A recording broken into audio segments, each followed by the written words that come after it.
Okay, in this video tutorial we will learn that how we can find a specific element on a specific place or position within a matrix in MATLAB.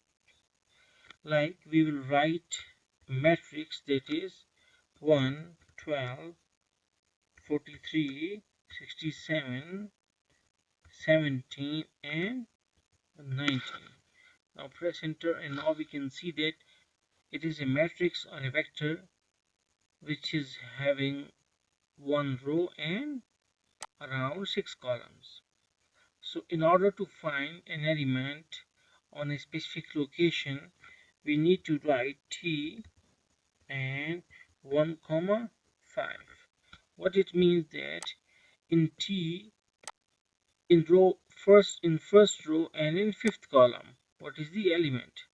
So first row and fifth column means that this is the first row and this this second column, this is third column, fourth column and fifth column. So on 1 comma 5 it is 17. So when we will press enter, it must display 17. Okay, now you can see that the answer is 17. Hopefully you got the concept.